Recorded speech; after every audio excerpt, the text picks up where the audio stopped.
안녕하세요. 쑥스럽네. 홍준호입니다. 이 배우님들이 딱 들어오실 줄 알았는데 제가 올라오면 뻘쭘합니다. 빨리 입장해 주세요. 요즘에는 하준원 감독님, 조진우, 김희애, 이수경 배우님 모시겠습니다.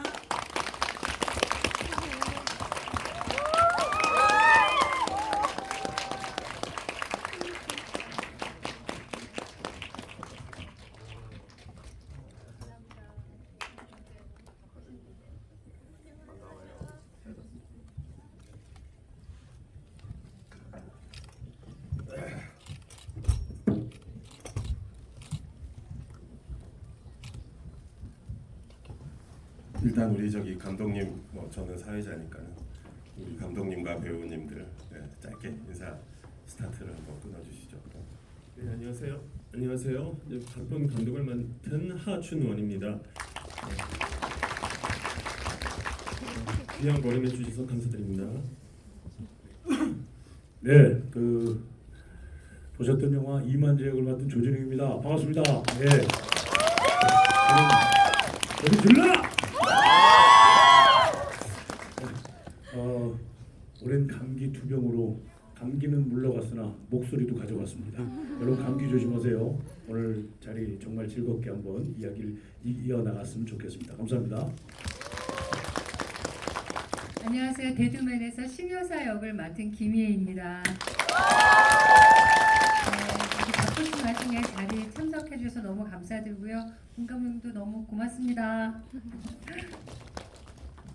안녕하세요. 전 공이주 역을 맡은 이수경이라고 합니다.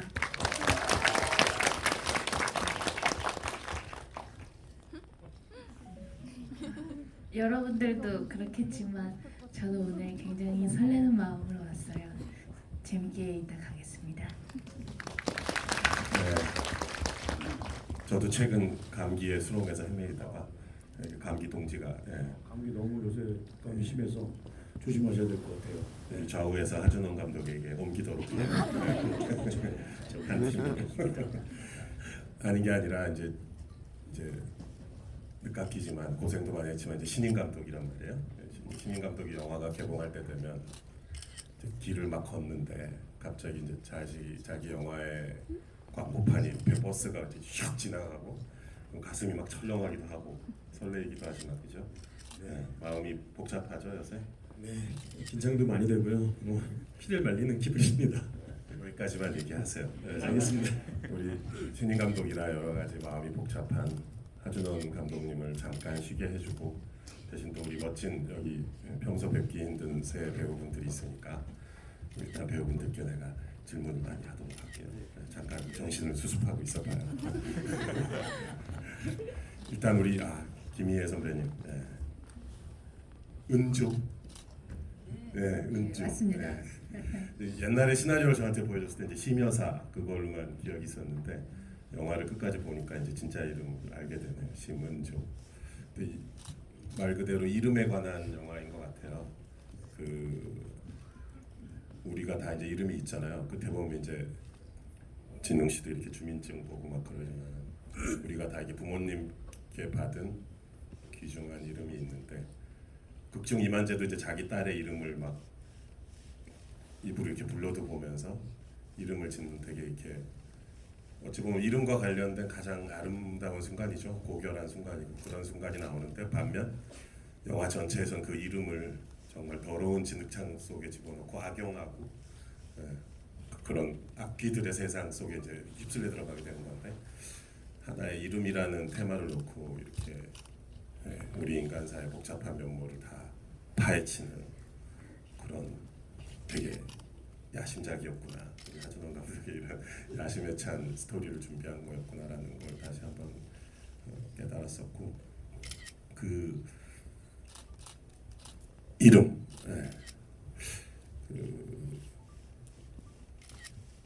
처음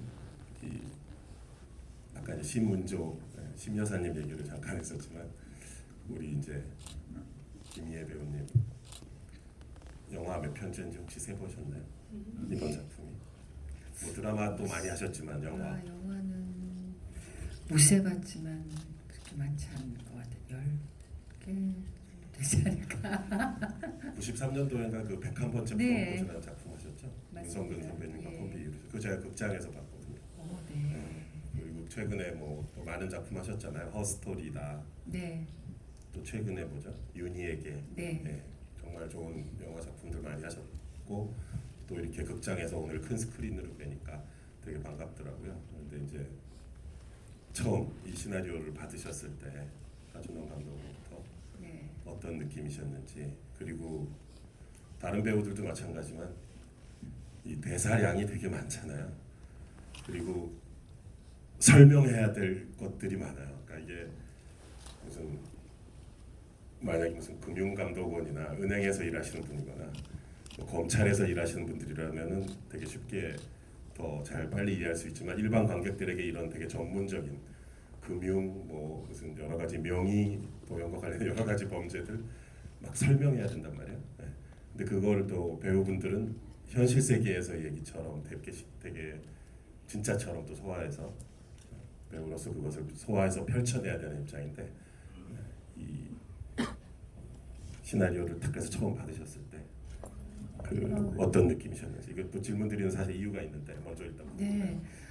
하준영 감독님은 이 역할을 제가 해줄 거라고 생각 못했다고 그러시는데 저는 너무 귀한 역할이었어요. 뭐 아시겠지만 제 나이에서 할 수 있는 게 굉장히 한정적이고 그냥 뭐 그전엔 더 했어요. 옛날엔 누구 엄마 뭐 고모 이모나 했지 어떤 내 자신을 이렇게 드러내놓고 당당하게 설 수 있는 역할이 없었거든요. 그런 의미에서도 그렇고 아무튼 그전에 제가 이런 역할을 본 적이 있나 싶을 정도로 너무 매력적이어서 저는 단번에 너무 좋아요 그러고 했는데 왜 감독님은 제가 안 할 거라고 생각하셨는지 모를 정도로 저는 너무 매력 있게 읽었습니다.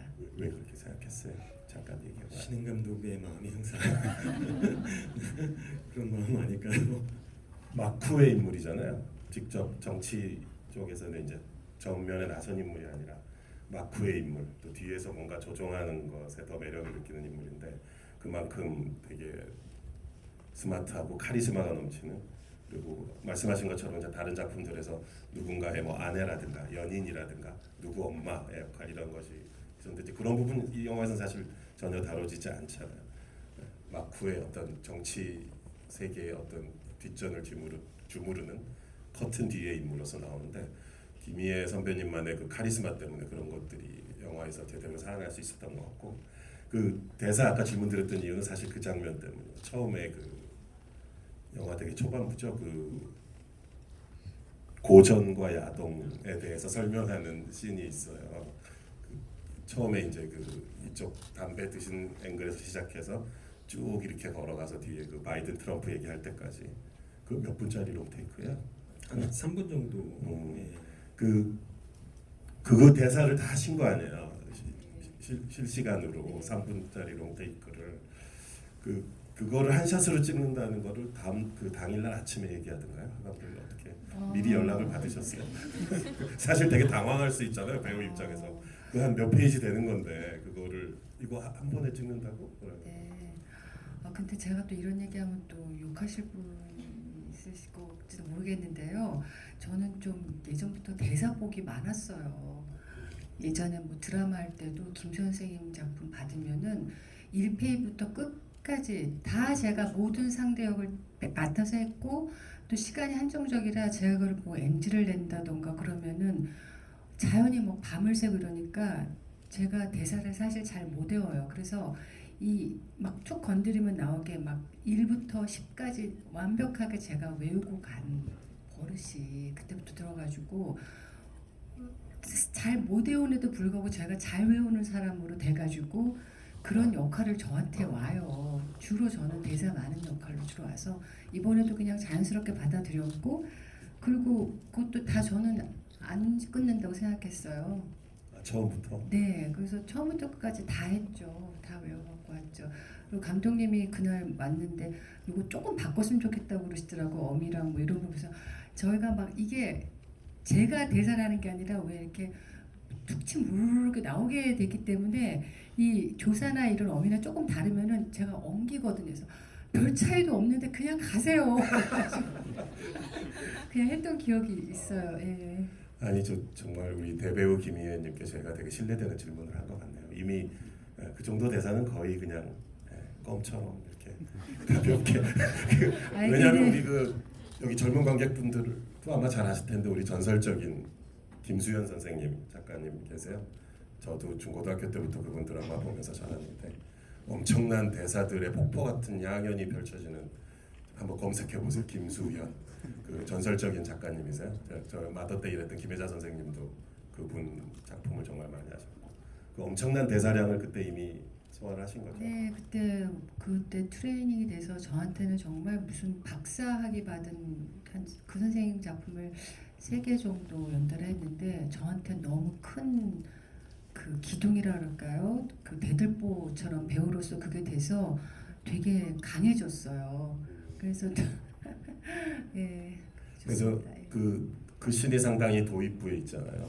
그 이제 고전과 야동을 설명하면서 이렇게 그 자리에 모든 사람들이 이렇게 아우르면서 모두를 이렇게 다 지적으로나 어떤 기세로나 제압하는 그 심여사의 모습이 딱 나오면서 이 인물은 이런 인물이다라는 것들이 이미 딱 거기서 이렇게 성립이 되는 것 같아요. 이제 그런 카리스마와 이제 마쿠의 어떤 강력한 존재였던 캐릭터조차도 뒤에 가면 또 그 마쿠에 또 마쿠가 있고 본인도 당했다는 걸 깨닫게 되니까 거기서 오는 이제 충격파가 더 생긴다는 느낌이 들더라고요. 이제 반면에 우리 조진웅님은 어떻게 보면 영화에서 이제 되게 그 저축은행 제2금융권에 손댔다가 이제 그렇게 된 거구나, 그렇죠? 네, 맞아요. 어떻게 보면 되게 소시민적이고 불쌍한 사람인데 이런 거대한 그 소시민으로서 잘 살았다면 이렇게 심여사나 이런 그죠? 론드리조 같은 사람 만날 일 없이 평화롭게 살았을 텐데 왜 론드리야? 근데 어쨌든 그런 운명의 소용돌이에 가는 그리고 조진웅님의 참 숱한 많은 작품들 뭐 드라마나 영화에서 봤지만 항상 여러 가지 매력이 있는 배우시지만 특히 제 개인적으로 이렇게 불쌍할 때 뭔가 억울할 때 그때 이렇게 손 좀 볼 수 있어요? 잠깐. 손이 연약해. 손 클로즈업 될 때 한번 보세요. 이게 전체적으로 남성적이고 등치도 막 그러신 것 같지만 이렇게 손 보면은 그래서 제가 손이 컴플렉스예요. 아니야 그 좋은 거예요. 아니에요. 네, 저는 그래서 너무 싫어요. 저희 아버지 손은 장금손 같고 크고 막 두껍고 이런데 저는 이래가지고 항상 어디 가면 이러고 있어요. 그래서 이만재라는 인물의 어떤 매력이 있잖아요. 그 소시민로부터 출발해서 그 특유의 연약함, 불쌍함, 기본적으로 억울하잖아. 그 억울함에 있어서 어렸을 시나리오 때부터- 받고 이제 어떻게 접근하셨나요? 어렸을 때부터 눈치 보고 살아가고 시나리오를 저는 사실 사람을 굉장히 좋아해서 사람들하고 작업을 하는 것이 저도 어차피 촬영 자체도 제 삶의 시간이기 때문에 상당히 그 사람들과의 협연이 굉장히 좋고 같이 작업하는 환경이 좋아하는데 하준원 감독님하고는 사실은 처음 뵌 거였죠. 그런데 한 5년 동안 이 작품에 대해서 취재를 하셨다고 얘기를 하시더라고요. 그래서 사실 좀 이렇게 입봉을 못하는 감독님들 하지 않고 있는 감독님들 이렇게 뵈면은 좀 짠할 때가 있는데 배우하고 달라요 감독은. 한 작품 하고도 한 10년 쉬기도 하고요. 그래서 짠하기도 하는데 거기에서 내가 5년 동안 취재했는데 그 열정에 대해서 말씀하시는데 그게 상당히 뜨거웠다. 이렇게 무언가에 대해서 치열하게 뭔가를 할 수 있을까? 나는 아마 한 2, 3년 아니 한 1년 반 하다가 포기하지 않을까? 근데 그 열정을 분명히 봤었습니다. 그리고 감독님이 아드님 얘기를 하셨는데 아드님이 코로나 시기이기 때문에 극장은 아빠 언제 갈 수 있어? 내 이 아들에게 꼭 아빠 영화를 극장에서 보여줄게라는 각오를 하시는데 약간 저희들이 좀 뜨거웠어요. 그때 굉장히 뜨거워서 시나리오를 읽었는데 정말로 아주 치밀하게 잘 계획이 돼 있었고 이 안에서 또 다른 매력은 이만재라는 인물은 그런 상황 속에 정말로 던져졌을 때 나의 리액션이 무엇일까? 상당히 궁금했었어요. 그래서 한번 도전해보고 싶다. 예. 그래서 제가 하겠습니다. 이렇게 말씀드린 것 같아요. 예. 그별 망설임이 없었나 봐요. 확신을 갖고 시작했나 봐요. 그렇진 않았어요. 감독님 뵙고 좀 딱 저렇게 5년 동안 취재를 했다를 아주 치열하고 열정적으로 얘기할 수 있는 분이면 상당히 믿고 갈 수 있겠다. 그리고 이상하게 국력 같은 게 느껴지고.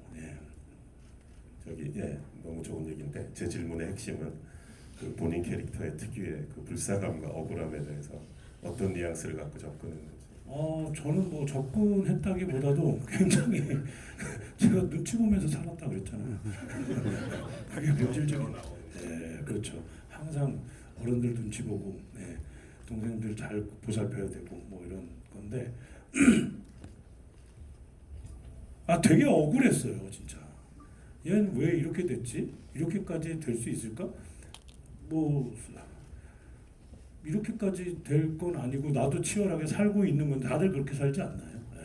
그래서 그 부분에 대해서 아주 솔직하게 되게 정형화돼 있었던 대사였던 것 같은데 그 부분에 대해서 제가 잘할 수 있는 거, 할 수 있는 걸 꺼내볼까? 그랬더니 이제 그런 아주 좀 깊은 감정으로 이렇게 좀 쏟아버리면 어떨까? 네, 그랬던 것 같아요. 빨리 왔어도 애드립이신가요?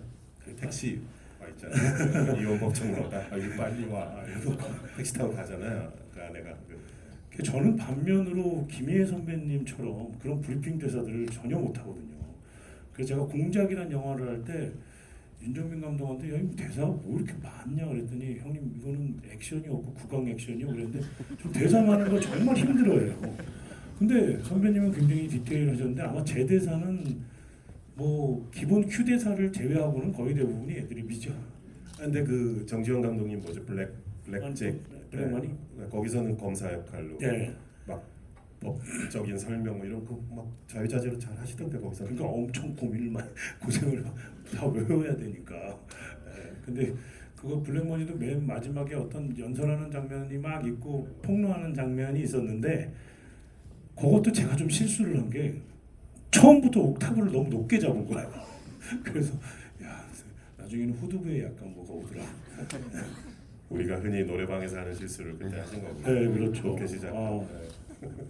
네, 그 영화에서도 보면 아까 그 뭐 빨리와 그런 것도 그렇지만 되게 절묘한 리듬감이 있어요. 그 대사들을 일상적으로 해체했다가 이렇게 자기가 자유자재로 재조립해서 늘었다 풀렸다 하는 그런 묘한 리듬감이 있어서 말을 특히 더듬거나 영화 속에서 불쌍하게 더듬거나 주저주저할 때 보면 그 너무 느낌들이 재밌고 좋고 제 개인적으로 특히 그 공항에서 모자 쓰고 갈 때 뭐 이렇게 가잖아요. 그때 정말 불쌍하더라고. 그러니까 재관람할 때 다시 한번 봐요. 그 순간이 특히 불쌍해. 공항에서 이렇게 모자 쓰고 갈 때 이시연 씨가 모자 씌워주고. 그때는 무슨 씬인지는 알고 가잖아요. 근데 그 상황에 대해서 디테일하게 보지 않고 전 리딩할 때 한 번 보거든요. 제가 책을 보고 한 번 보고 그 다음에 전체 리딩 같은 거 할 때 한 번 보고 그 이후에 대본을 보지 않습니다. 그래서 그냥 상황을 가는데 이게 이런 상황이라고?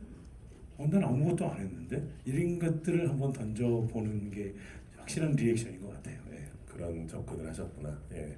그리고 우리 이수경 배우님 너무 반갑습니다. 안녕하세요. 용순이라는 독립 영화 혹시 아세요? 네, 그 넷플릭 저기 뭐 특정 OTT에도 올라와 있는지 모르는데 저 되게 좋아하는 독립 영화예요. 그 용순의 용순의 용순이죠? 네. 네, 주인공이 최동문 씨 따님으로 나오는데 아주 재밌는 그 독립 영화예요. 근데 그때 보고 되게 놀래서 저 용순 저 배우분은 누구신가라고 되게 궁금했었던 기억이 있는데 그 후에 용순이 벌써 한 4년 5년 더 됐어요. 2000 몇 년도였죠 그게? 2000 몇 년도였는지 모르겠는데 제가 꽤 됐어요. 네, 그죠? 7년 네, 된 거. 벌써 그 용순이란 독립 영화를 되게 강력히 추천드립니다. 꼭 보시면 또 이수경님의 주인공으로서 매력 보실 수 있는데 그 뒤에 보니까 활동을 많이 하시더라고요. 정지호 감독님 그 네. 침묵, 네, 거기도 그렇고 오늘 또 이렇게 큰 화면으로 보게 돼서 반가웠는데 그 되게 불쌍하고 억울했던 우리 이제 이만재 캐릭터와는 달리 우리 이제 수경님의 캐릭터는 처음부터 사실 영화 시작부터 이미 화가 나 있는 상태잖아요. 복수의 에너지와 이제 이미 분한 상태에서 등장을 하는데, 그리고 아빠와 관련된 이제 그것도 그렇고 또 사건의 진실도 알아야 되고, 그래서 분노가 꽉 차 있는 유튜버로 일단 출발을 하시는데, 이제 어떤 느낌이셨는지 처음 시나리오 받고 이제 이미 딱 어떤 본인의, 물론 감독님하고도 의논을 많이 했겠지만 본인이 세운 어떤 플랜이 있었을 것 같아요. 저는 일단 플랜 없이 감독님을 뵀었는데 감독님이 처음으로 희주에 대해서 던진 단어가 종주마였어요. 그래가지고 근데 되게 잘 대변해주는 단어라고 생각해서 저도 그런 이미지를 생각하면서 연기했던 것 같아요. 종주마 하면 정확히 뭐예요? 그 경마 용어가요? 계속 달리는 말을 말하는, 멈추지 않는. 그렇구나. 그 단어 하나면 그냥 충분한 거군요. 다른 이런저런 여러 가지 구질구질한 설명보다. 이제 다른 설명들은 이제 현장에서 감독님한테 들었고 이제 제가 혼자 준비하고 이제 촬영 들어가기 전까지는 저도 그냥 그 이미지 하나 가지고 이제 저 혼자만의 해석으로 잘 갖다 붙여봤던 것 같아요. 그 잠깐 얘기를 옆길로 세자면, 이 영화 보면서 약간 신기하게 재밌게 느껴지는 게 반말들을 많이 해요. 인물들이 남녀노소 상관없이 우리가 초면인데 또는 뭐 나이나 선후배 관계를 보나 일상적으로 봤을 때 별로 약간 신기하게 느껴질 때 반말을 막 하거든요. 네.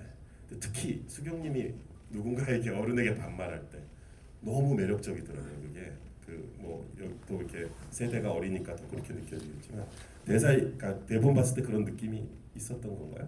대본에선 저는 그 생각을 못 하고 있었거든요. 근데 촬영할 때 선배님들이랑 같이 연기하는데 이 반말이 선뜻 안 나오는 거예요. 그래서 감독님한테 이거 반말로 해도 돼요? 라고 했는데 감독님이 반말로 해야 된다고, 신여사한테도 지면 안 되니까 그렇게 주문하셨어요. 되게 여러 상황에서 반말들이 나와. 근데 그게 불러일으키는 되게 약간 묘한 긴장감 내지는 이 인간들이 전부 다 이렇게 벼랑 끝에 있어서 그런 걸까? 아니면은 애초에 뭐 예의 같은 것이 다 접힌 세상이라서 그런 건가? 그 의도가 있었어요, 감독님? 그러니까 뭐 의도라기보다는 캐릭터로 해석을 한 건데요. 예, 감독님 말씀이 들어보니까 정말 예의 같은 것이 중요하지 않고 정말 벼랑 끝에 있는 인물들이다 보니 뭐 그런 걸 챙길 여유조차도 없고, 그리고 본연이 뭐 지금 달려가는 말 같은 종주마 같은 캐릭터인데, 저는 애가 화가 많은 애인 줄 알았어요. 네. 원래 화가 많은 애인가? 그러다가 컷 이러면 이러고 막 이러니까 되게 생경했겠어요. 다중인격인가? 그래서 연기를 되게 잘하는 건가? 뭐 하여튼 그런 생각에서 화가 있는 인물 자체가 그렇게 막 예의를 차리고 이럴 것 같지도 않았고, 화가 막 뿜어져 나와요, 화면으로부터. 그러니까 수경 씨 캐릭터가 없었다면은 또 이렇게까지 극한까지 헤쳐나갈 수 없었을지도 몰라, 그죠? 이만재 우리 항상 억울한 우리 조진웅 씨 캐릭터가. 근데 이제 하준원 감독은 제 개인적인 캐릭터를 이제 잘 알지만 그냥 살아있는 예의예요. 걸어다니는 예의. 되게 예의 바른 사람이고, 아마 일하신 분들 느꼈겠지만, 근데 이렇게 반말을 툭툭 하는 캐릭터들이 자연스럽게 충돌하는 모습을 보니까 그게 되게 재밌더라고요. 저도 오랜 시간 이제 화가 많이 쌓여서 데뷔 기간이 길다 보니 네, 제가 괴물 찍을 때 2004년 5년도에 같이 작업을 했었고, 저희 연출부 시나리오도 같이 쓰고 이제 연출부로 제 모니터 옆자리에 있었는데, 그때 저 때문에 좀 직업병을 얻었죠. 고생을 해가지고 여기 밑에 경련이 오고 막 그래가지고 마그네슘을 먹는 제가 너무 마그네슘 먹고 막 그랬는데, 되게 헌신적으로 일을 하는 좀 훌륭한 스텝이었었죠. 사실 여기 이제 세 분 모시고 얘기를 했지만 그 외에도 되게 다채로운, 또 신인 감독님이 어떻게 저렇게 훌륭한 라인업에 캐스팅을 할 수 있을까? 이게 지금 여기 계신 세 분만 봐도 이제 다른 지금 데뷔를 준비 중이거나 신인 감독님들 보면 되게 이제 셈이 날 거야. 시샘이 질투심이 날 정도로 이런 멋진 배우분들이 오셨는데, 또 여기 세 분 말고도 되게 다채로운 또 캐스팅의 라인업, 조연 분들을 따라가면서 보는 또 재미가 있는 그런 특히 그 능글능글 징글맞기가 정말 이를 데 없는, 물론 그게 연기지만 박호산님, 그 롬들이죠.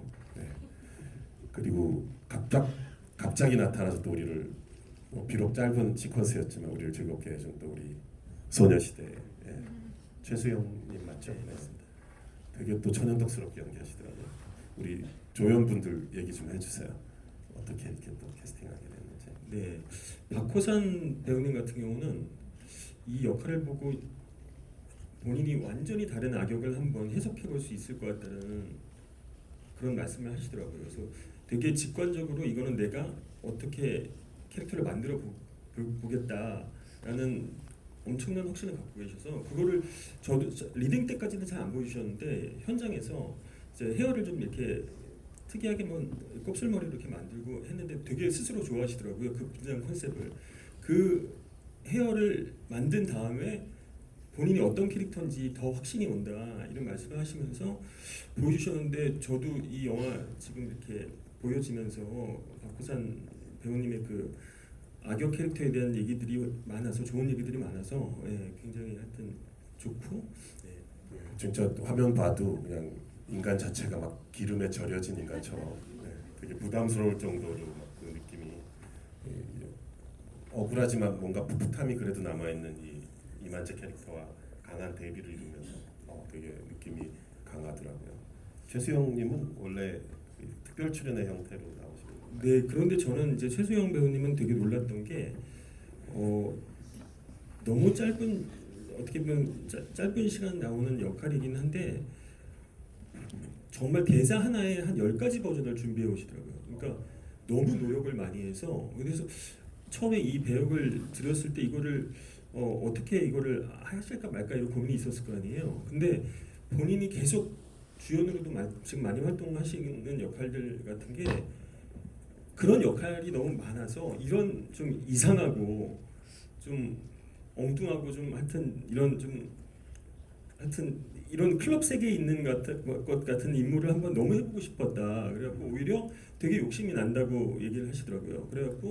그래가지고 막 예를 들면 클럽 어떤 씬이 하나 삭제된 게 있는데 거기에 나오는 음악 리스트도 한 10개 그리고 뭐 머리 헤어스타일도 한 10가지. 그래서 이게 역시 한 분야에서 탑을 찍으신 분들은 이 성실성과 이 기본적인 노력이 대단하신 분들이구나 이런 걸 느꼈는데 뭐 특히 뭐 이게 디테일 같은 경우도 이렇게 뭐 이제 자세히 보시면 눈을 휘번덕 그렇게 하시는 게 있는데 그런 되게 세심한 디테일까지 굉장히 계산을 많이 해오셔서 연기를 하더라고요.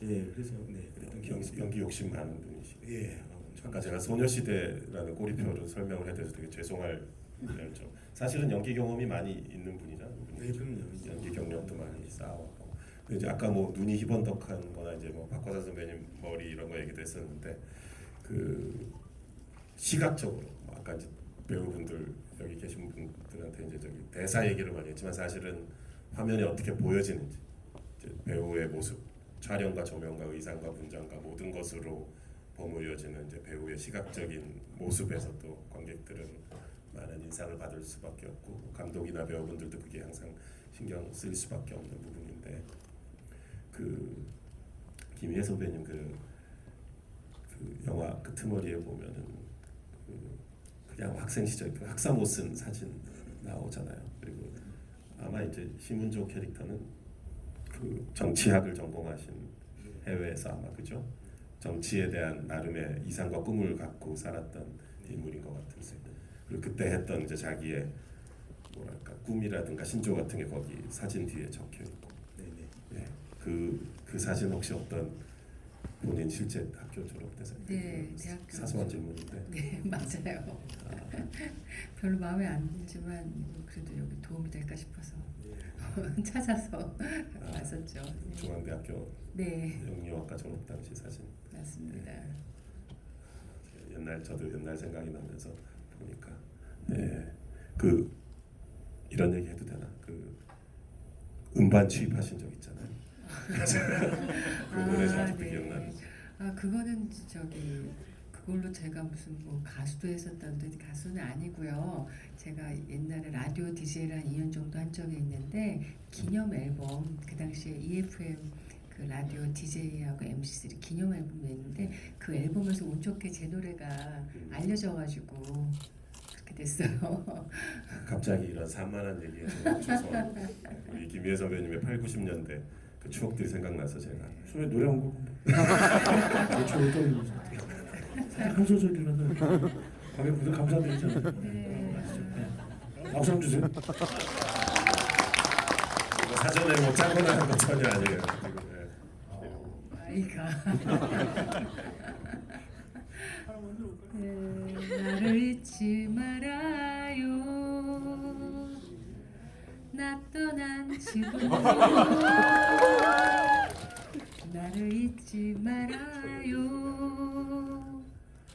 배드맨 사랑해주세요.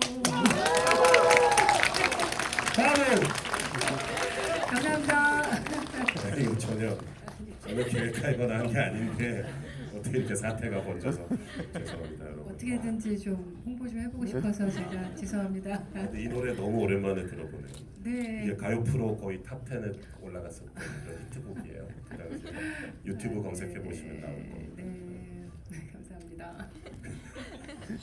원래 드리려고 했던 질문은 그 우리 그 민의당이었나 그쪽 당 이름이 민의당 대표 그 유연수 선배님이 연기하신 그쪽 대표는 또 무슨 또 되게 뭐 아티스트처럼 무슨 자기 사진전도 하고 막 이러잖아요. 이제 그 분에게 사진이 찍혀지는 장면이 있잖아요. 그때 이제 보여지는 어떤 묘한 뉘앙스의 일그러진 얼굴, 자기 자신도 이용당했다는 걸 알게 된 상태에서 그 표정의 느낌, 뉘앙스 같은 것들, 물론 저기 화면이 정지되니까 더 그렇긴 하지만 그 이제 많은 대사에 관한 질문은 아까 드렸지만 대사 이전에 눈빛이나 표정에 있어서 저는 그 씬에서 그 선배님 표정 되게 인상 깊었거든요. 그렇게 사진이 찍혀질 때 느낌이나 항상 누군가를 막후에서 조종하는 역할로서 다른 사람들보다 더 많은 거를 알고 있는 사람의 이미지를 하시다가 거기서 마침내 이제 그 순간의 관계가 역전되고 본인이 이제 적나라하게 그렇게 까발려진 자기 자신의 그 상태를 이렇게 직면해야 되는 건데 어떤 느낌이셨는지 그때? 그냥 그 카트가 되게 중요해서 부담스러웠어. 이거 어떻게 해야 되나 했는데 아시겠지만 뭐 그 순간에 감독님이 잘해주셔서 이렇게도 해보고 저렇게도 해보고 해봤어요. 그래서 감독님이 좋은 걸로 골라서 해주신 것 같아요. 이전에 김희애 선배님 다른 작품에서 볼 수 없었던 모먼트들을 꽤 볼 수 있는 영화인 것 같아요. 이 영화에서 특히 우리 누구야 그 위에 창문에서 내려다보는 장면 있죠. 그 황치훈 후보가 막 할 때 내려다볼 때 보면 이렇게 밑에서 조명이 이렇게 올라오면서 선배님 모습이 되게 얼굴이 무섭게 이렇게 강한 눈빛과 그 메이크업의 톤과 이런 것들이 어우러지면서 상당히 그 무섭고 날카롭게 느껴지는 그런 장면이 있어요. 뭐 윤희에게나 최근에 다른 어떤 영화에서 볼 수 없던 부분인데 물론 배우 본인께서 뭐 거울을 보시면서 연기하는 것도 아니고 그냥 어떤 감정에 몰입해서 만들어지시는 거겠지만 이제 큰 화면으로 이렇게 보셨을 때 스스로 어떤 느낌이셨는지. 저는 이번에 좀 그 역할을 위해서 분장하는 거를 저희 분장팀에서 뭐 헤어나 메이크업 막 과장되게 막 이렇게 굉장히 생각이 많으시더라고요. 근데 저는 하나도 거부감이 없고 너무 신났어요. 저렇게 얼굴 이렇게 들이대고 마음대로 해주세요. 막 하면 할수록 저는 너무 좋아갖고 해서 했는데 좀뭐 조진욱 씨랑 그런 얘기 우리 좀 했는데 어떤 배우는 자기 얼굴을 자꾸 모니터를 보면 볼수록 발전하는 배우가 있고 또 우리 같은 배우들은 좀 저 얼굴을 잘 스스로 못 봐요. 그래서 안 보시는 체질이구나. 예, 좀 억지로 한번 이렇게 보고 많은 스타일이에요. 그래서 더군다나 이 역할은 제가 좀 많이 과장되게 해서 좀 부끄러운 면도 사실 있었는데 네. 하지만 또 쾌감도 있으셨던 거죠. 너무 좋죠. 이런 역할에 이런 표정을 보여줄 수 있다. 예, 그런 역할을 맡기가 참 만나기가 쉽지 않아요. 마음대로 자기를 그냥 도와준대 뭐 막 빨주노초 파는 거 막 칠해놓고 그냥 저를 막 연기로서는 한계가 있잖아요. 뭐 헤어스타일이나 분장이나 이런 걸로 막 바꿀 수 있는 거는 너무 좋은 기회였던 것 같아요. 행복했죠 배우로서는. 예. 예. 반면 우리 그 이만재 조진웅님 같은 경우는 그 영화에 아주 뭐 여러 가지 스펙트럼의 감정들이 막 소용돌이치는 역할이지만 그 중에서도 가장 강렬한 또는 배우로서 또 욕심이 날 수도 있고 부담스러울 수도 있고 그 이솔 딸의 그걸 죽음이라고 해야 될까요? 그거를 알게 되는 순간 있잖아요. 전화 통화하면서 그 신에 대해서 어떤 처음 시나리오를 그 신을 읽었을 때부터 여러 가지 복잡한 심정이 있었을 것 같은데 그 신을 또 마음의 준비를 하는 과정도 있었을 테고 근데 사실 보면 그 신의 상황이 환경이 배우에게 유리한 것 같지는 않아요. 대낮에 쨍한 햇살에 그런 뻥 트인 공간에서 거기 어디예요? 뭐 분당 무슨 다리 위야? 색강다리 분당이에요? 아니요, 여의도 여의도 하고 대방역 있는. 아니 그런 햇살이 쨍한 뻥 트인 공간에서 상대 배우도 없이 그 전화기를 들고 혼자 해내야 되는. 네. 근데 그때 전화기 속에 뭐 상대 배우가 해준 거예요? 아니면 그냥 혼자 하신 거예요? 혼자 하셨고 영하 한 15도 강풍이 어마어마하게 했어요. 네. 사실은 진짜 뭐 거의 견딜 수가 없을 정도로 되게 추운 촬영 전체에서 가장 추운 날씨였던 것 같아요. 한겨울에. 명령기였다고 생각 들어요. 그 얘기 좀 해주세요. 그 씬에 대해서. 굉장히 추웠던 건 사실이긴 하지만 저는 그 장면이 만재라는 캐릭터를 이야기할 때 가장 말이 되는 장면이라고 생각을 했었습니다. 그리고 대본도 약간 수정을 좀 했었는데요. 제 주변에 이혼한 친구들, 여자 친구들 있잖아요. 여쭤봤죠. 남편이 버려졌거나 버리거나 아니면 헤어졌던 사람들에게 이런 전화가 가면 어떻게 절대 안 받지. 그리고 그 번호는 없을 것이며 그에게 밥을 잘 먹었니? 밥은 챙겨 이런 얘기 절대 안 하고 전화번호 바꾼다고. 그래서 아마 그 상대 배우의 포즈가 생겨난 것 같아요. 그죠? 그래서 그 장면에서 더 심플하게 뭐 물론 상대 여배우의 대사가 좀 있었지만 그 모든 걸 아주 심플하게 그냥 감정선으로만 죽었어. 그냥 그 한마디에서 닥쳐지는 모든 리액팅을 받았다라는 생각이 좀 들어서 너무 황당하잖아요. 당연히 임신을 했었고 그리고 외국에 가서 심여사에게 얘기를 듣기로는 이렇게 살고 있는 사람인데 거기서 죽었다라고 하는 건 제 삶이 뭐가 되는 거죠. 그러니까 그게 굉장히 좀 당황스럽고 그래서 굉장히 많이 슬펐던 장면인데 제가 너무 춥잖아요. 근데 이게 정말 컷 이러면 저쪽에서부터 스태프들이 뛰어와요. 뛰어와서 어떻게든 나를 따뜻하게 하려고 막 몇 명이 붙어서 막 난로를 대고 난 거기 더 눈물이 난 것 같아. 너무 고맙더라고 진짜. 와 그때 말도 못했습니다. 그래서 거기서 보이는 떨림이나 눈물 같은 경우 다 실제 스태프들 때문에 눈물이 나고 추워서 떨리고 뭐 이런 그런 도움을 받으셨군요. 전화기 뭐 아무도 없는데 뭐 여기 뭐 아무것도 없는데 뭐. 근데 아무튼 그런 기본적인 감정이 있었으나 그렇게 아주 예쁘게 승화된 것 같아서 감독님도 고생 많으셨죠. 그때 촬영하는 우리 김영동 촬영 감독님, 김동영 촬영 감독님부터 해서 정말 많은 스태프들이 고민을 했고, 그러니까 저를 굉장히 도와주는 느낌. 예, 모든 장면이 그랬었습니다만은 그때 우리 촬영 감독 같은 경우는 막 하고 있다가 레디 선배님 5cm만 들어가도 될까요? 막 정말 그 급박한 감정을 이어가게끔 깨트리지 않기 위해서 그렇게 하는 모습들에 너무 감동을 받아서 예. 아유 소주 한 잔 먹자. 역시 강렬한 장면들은 다 이렇게 사연이 있는 것 같아요. 현장에서 벌어지는 영화 속 내용 못지않은 현장에서 벌어지는 드라마들이 항상 있는 것 같아요. 강렬한 장면들은. 예. 반면 우리 이제 처음부터 울화를 갖고 시작한 우리 분이 가득 차 있었던 우리 공이주 역할의 수경님은 이제 막상 영화 마지막이 되니까 처음으로 그 분이 좀 사라지고, 예, 월간 공문식, 맞아, 아빠 이름 그죠?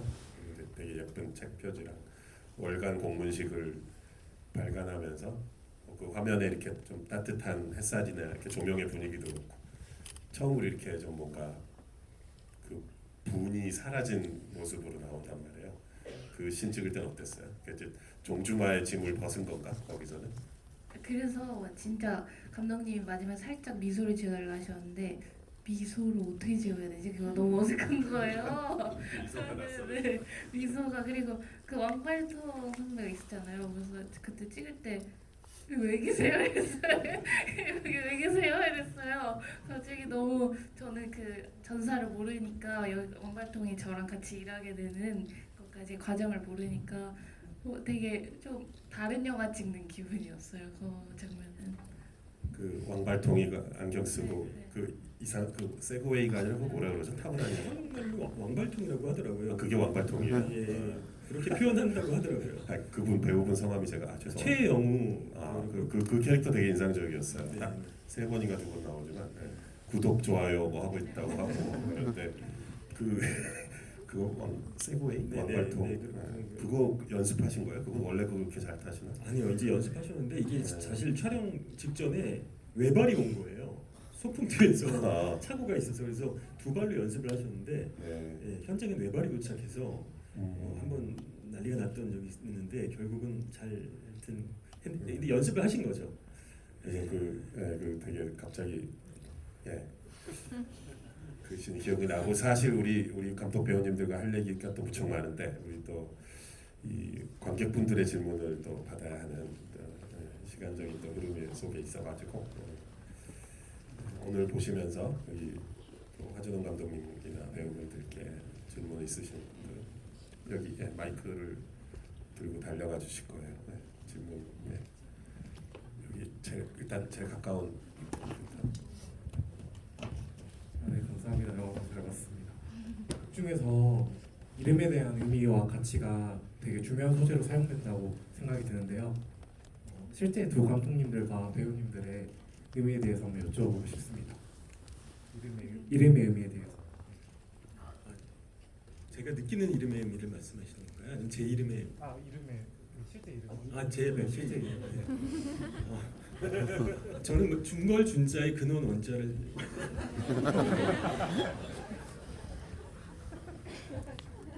진짜 나랑 같네요 한자가. 중걸 준의 뭐 근원이 되라 이런 뜻에서 저는 이름은 평범한데 성이 좀 괴이라고 하면 이제 조상님께서 성 때문에 많이 놀림 많이 당했어요. 학교에서 봉보로 봉봉봉 뭐 이렇게 성이 특이하고 학교에 가면 항상 정교회 저 한 명밖에 없고 그래서 많은 좀 놀림 당하는데 진웅님 본명 아닙니다. 저는 저 진짜 웅자 쓰시는 분은 제 아버지고요. 아버지 함자를 쓰고 있습니다. 제가 굉장히 수동적인 인간이라서 능동적으로 뭔가를 하는 그런 캐릭터가 아니라서 그래서 아버지 함자를 같이 쓰면 뭔가 제 마음가짐이나 행동가짐이 좀 누가 욕하면 우리 아버지한테 욕하는 거잖아요. 그래서 약간 그런 프레임을 약간 씌워놨는데 사실 아버지하고 좀 친하고 제가 좀 좋아해요 아버지를. 그래서 뭐 아버지 이름이 되게 멋있더라고요. 네. 근데 아버지가 이제 좀 그 이름이 세서 좀 나도 좀 그런데 너 괜찮겠냐 그래서 아버지 괜찮아 저 어차피 굿쟁이라서 제 팔자가 더 셀 거예요. 받아와서 그렇게 쓰고 있습니다. 그래서 굉장히 가치 있는 이름인 것 같습니다. 예. 저는 기쁠희의 사랑이에요. 그래서 옛날 어릴 때 저희 고모니가 지어주셨는데 어머니한테 무슨 딸 이름을 무슨 화류계 이름을 지었냐고 그렇게 근데 그래서 제가 이렇게 이쪽에 있게 됐나 봐요. 네. 저는 빼어날 수의 경사경입니다. 네, 경사. 경사나 딸 네. 경사. 네. 그 느낀 적 있어요? 역시 내 이름대로 살고 있구나 내가. 근데 주민등록상엔 그건 경이 그 경사경인데 아빠가 자꾸 공경할 경이라고 저도 그 정확한 뜻을 잘 모르겠는데 네 그래. 저희 다른 배우님들도 이름에 대한 재밌는, 그러니까 박고산 배우님은 할아버지 함자를 쓴다고 하시고 아버님, 할아버지, 꿈에서 이렇게 나오셔가지고 할아버지가 혼내셨대요. 그래서 그다음부터 할아버지 함자를 집에서 이제 가져갈 게 없어서 별걸 다 가져가요. 근데 부모님이나 조부모님 이름 쓰게 되면 확실히 마음가짐, 몸가짐은 좀 달라질 수밖에 없겠네요. 자기가 뭐 하나만 잘못해도 그러니까 아버지 이름에 먹칠하는 것 같은 느낌 들 수도 있고 그죠? 그래서 조심하게 될 것 같네요. 근데 질문하신 분은 성함이 어떻게 되세요? 저는 정순혁입니다. 혁. 순혁 씨. 네. 순순히 혁명의 길을 따라 순활순의 빛난 혁입니다. 멋지다.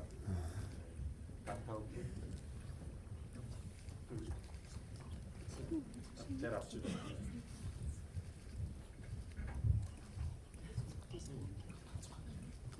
네, 영화 잘 봤습니다. 우선 또 이름에 대한 질문이긴 한데요. 그 영화상에 이름의 뜻이 나오는 게 이만재 그리고 이제 여사님과 황치훈 의원이 있잖아요. 황치훈 의원 한자로 인장이 나오는데 이름에 대한 뜻이 안 나와서 네 그걸 한번 여쭤보고 싶었고요. 공교롭게도 제 이름이 희주여가지고 혹시 희주에 대한 의미도 생각하신 게 있는지 궁금합니다. 네, 뭐 다스릴 치의 운잘 쓴 거고요. 황치훈은. 네. 그리고 희주는 기쁠 희에 구슬 주자 이렇게. 예. 지금 뭐 대한 장명가 협회 토크처럼 돼가고 있는데 어쨌든 희주 한자 같으신 거예요?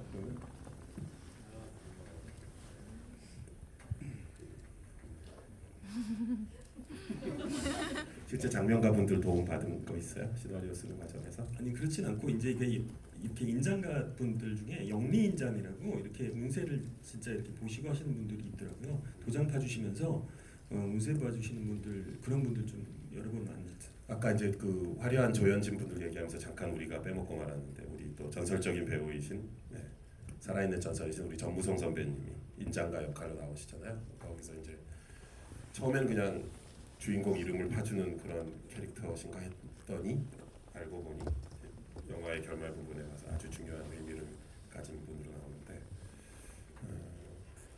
그분의 이제 거기 사진 액자에 뭐 결혼 그 아내의 모습 이렇게 살짝 소품 그 기모노를 입은 분이 그 사진 안에 있고 어떤 정치 역사적인 맥락이 있는 것 같습니다. 그분이 가진 상징적인 부분이 그 이 영화에 보면 이제 이렇게 사람의 이름을 더럽혀가면서 뭐 돈을 쫓고 권력을 쫓는 과정에서 마쿠의 마쿠가 나오고 이 모든 혼탁하고 더러운 과정을 통해서 도대체 이득을 얻는 사람들은 누구인가? 진짜 마쿠의 마쿠는 누구고 실질적인 이득을 보는 또는 기득권을 유지하는 누구인가라는 어떤 심대한 질문을 던지고 있는 것 같은데 그 지점에 계신 것 같아요. 정무성 선배님과 그 캐릭터가 약간 뭐 천기누설로 살짝만 누설해 주신다면 네. 그러니까 이 이야기에 제가 하고 싶었던 이야기의 테마 자체가 그냥 우리가 현대 사회를 우리가 살아가면서 사회에서 저희가 이제 많은 어떤 사건들이나 체험을 통해서 책임을 져야 될 사람이 책임을 안 지고 대리자들이 책임을 지는 사회다. 이게 누가 도대체 왜 아무도 책임을 안 지지 이런 생각들을 너무 빈번하게 하면서 살게 되잖아요. 지금 현대 사회에서도. 근데 우리가 과연 그래서 그 이름이라는 것의 가치를 좀 각자 지키고 부끄럽지 않게 살았으면 좋겠다. 책임을 지고 좀 모든 사회의 권력자들 아니면 자본가들 모두 이런 사람들 우리 개개인들마저 이름에 대한 가치를 좀 느끼고 살았으면 좋겠다는 게 이게 제가 이제 이 영화를 만든 이유고요. 그러면은 그 인장가의 어떤 전사를 제가 생각해봤을 때 도대체 어떤 우리 역사적으로 한번 위로 올라가 보면은 이제 뭐 일제 시대에는 이제 청시개명 이런 게 있었잖아요. 결국 그것도 이름을 뺏기는 그런 가장 거대하고 집단적으로 이루어진 네. 이름을 뺏긴 사건이었죠. 네. 그래서 이거는 그냥 관객분들이 그냥 스쳐 지나가면서 뭐 놓치실 수도 있는 거지만 그냥 제가 이제 작가로서 이 작품의 한 컷이라도 뭔가 이 사람의 배경을 설명할 때 그런 맥락들이 이렇게 이제 묻혀놓은 거죠 사실은. 예, 그거 역시 이름에 대한 이름을 빼앗긴 시대였고 그것이 결국 이게 정치 사회적인 맥락을 다루는 지점에 테마가 있으니 그런 면에서 이제 심어놨던 장치였던 것 같습니다. 감독님의 어떤 신변상의 안전을 위해서 이 얘기는 이제 오늘 여기까지만 하고 여기서 정치 역사적인 어떤 맥락은 이제 여러분들 스스로 더 심도 있게 찾아보실 수 있을 것 같아요. 요 관점에서 한번 여러 가지 것들을 파들어가 보시면 되게 재밌을 것 같고 이 영화가 갖고 있는 풍성한 레이어들도 더 느끼실 수 있을 것 같습니다. 또 질문. 네. 이번엔 저 뒤쪽으로 한번 저기 오른쪽 세 번째 여성분 뒤쪽에. 예.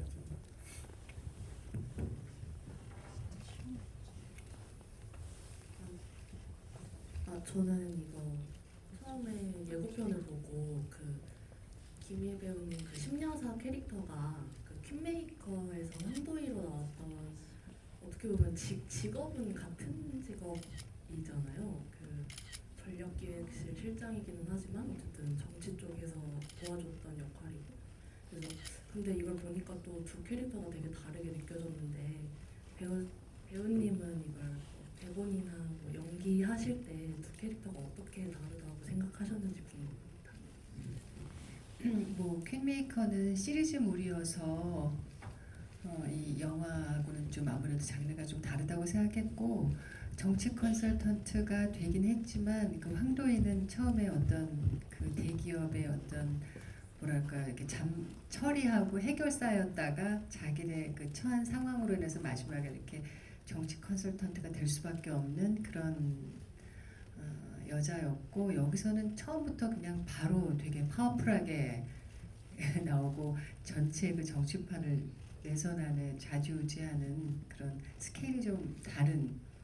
네, 그리고 또 외모적으로 꾸미는 것도 좀 신여사는 좀 더 연륜도 있고 더 파워풀하고 파워도 있고 그래서 완전히 다른 사람이라고 생각이 들었어요. 특히 그 뭐죠? 중장비를 앞세워서 꽉 치고 들어와서 뒤에 이제 창문 열리면서 등장하실 때는 와 거의 막 정치계의 터미네이터처럼 되게 압도적인 느낌으로 거기 밑에 사람들은 막 전기톱 들고 막 피떡이 돼 있고 먼지 막 뒹굴고 했는데 본인은 그 안에서 딱 이 패션에 우아한 자태를 유지하면서 딱 이렇게 카리스마 있게 나오시잖아요. 그래서 이거 되게 이런 장면은 참 배우로서는 욕심날 수 있는 그런 장면이겠다는 생각 좀 들었습니다. 또 마지막으로 질문 시간 관계상 한 분을 더 받겠습니다. 저쪽 제일 벽 쪽에 계신 안쪽에. 예.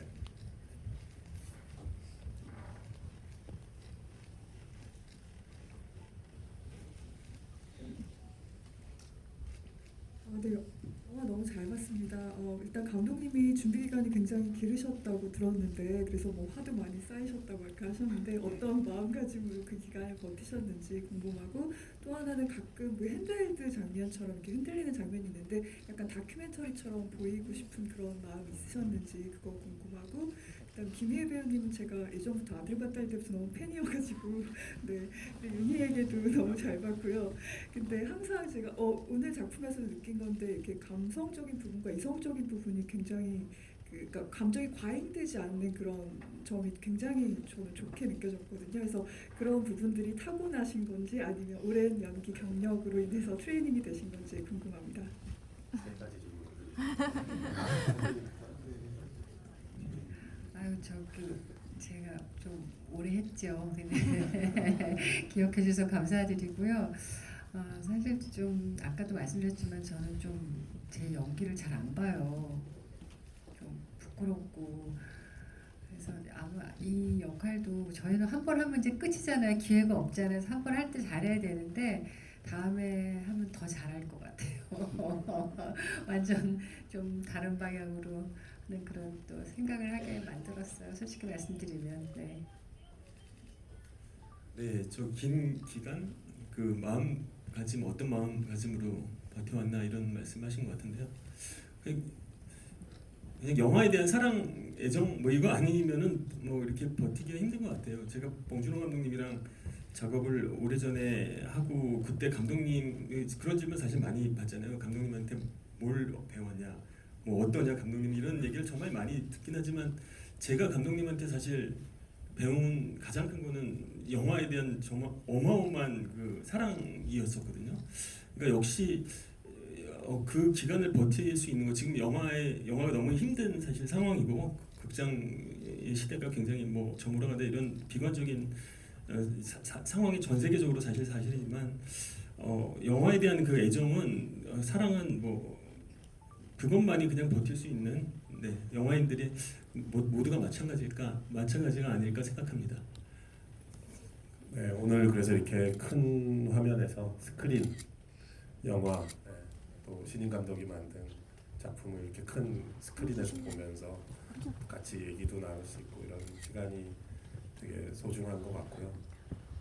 네, 잠시 또 저의 특유의 산만함을 활용해서 부연 설명드리자면 김희애 선배님이 과거에 주연하셨던 아들과 딸 아주 전설적인 마봉철 MBC 드라마입니다. 전국 관객들을 이제 눈물바다로 몰고 갔던 최수종님이 오빠로 나오셨었죠. 정혜선 탤런트 정혜선님이 엄마로 맞습니다. 나오셨죠. 네.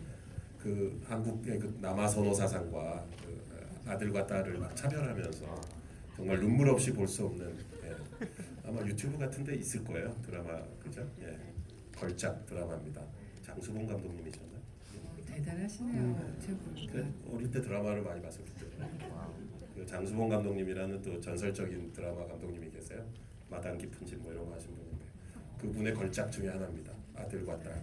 네, 맞아요. 또 보시면 또 우리 김희애 선배님의 또 활약상 볼 수 있고요.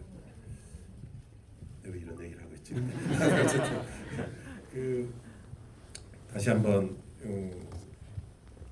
큰 스크린에서 만나볼 수 있는 이제 영화 작업 자체를 왠지 귀하게 여기는 좀 그런 어떻게 보면 약간 슬픈 상황이기도 한데 어떻게 또 이렇게 신인 감독님이 또 좋은 또 훌륭한 배우들과 좋은 작품을 또 이렇게 무사히 만들어서 큰 스크린에서 같이 보고 또 이렇게 관객분들과 직접 대면해서 얘기도 나눌 수 있고 뭐 아무리 스트리밍의 시대라고는 하지만은 이런 기회가 되게 그래서 또 소중한 것 같습니다. 그래서 아까도 얘기 들었지만은 화면에서 보여지는 것 이상의 또 여러 가지 영화적인 또 주제적인 정치 역사적인 주제적인 또 야심도 있는 영화니까 한번 또 곱씹어 보시고 재관람도 하시고 이러면 정말 좋을 것 같습니다. 같이 해주신 우리 모든 관객분들께 감사드리고 하진원 감독님은 참아주시고 새 배우분들만 짧게 마지막 인사를. 사실 굉장히 귀한 자리인 것 같습니다. 저희가 영화를 만들어서 이렇게 선보일 수 있는 아주 귀한 자리인 것 같고 이렇게 직접 이야기를 나눌 수 있는 것도 굉장히 귀한 자리였던 것 같습니다. 오늘 귀한 발걸음 진심으로 감사드립니다. 감사합니다. 네, 저는 신여사 연기를 하면서 굉장히 행복했어요. 말씀드렸다시피 이런 역할을 작품에서 찾기 참 쉽지 않았는데 행복하게 연기했던 작품입니다. 여러분들도 와서 봐주셔서 너무 감사드리고요. 또 주위 얘기 좀 많이 해주세요. 네, 부탁드립니다. 고맙습니다. 네, 좋은 영화 찍은 덕분에 좋은 자리 저도 가졌네요. 감사드리고 모두 잘 부탁드립니다. 오늘 이렇게 귀한 걸음 해주셔서 감사드리고요. 또 이렇게 특별히 너무 바쁘신데 여러분과 함께 이렇게 시간 내주신 봉준호 감독님께 특별히 또 감사의 말씀 드립니다. 감사합니다, 여러분. 네. 고맙습니다.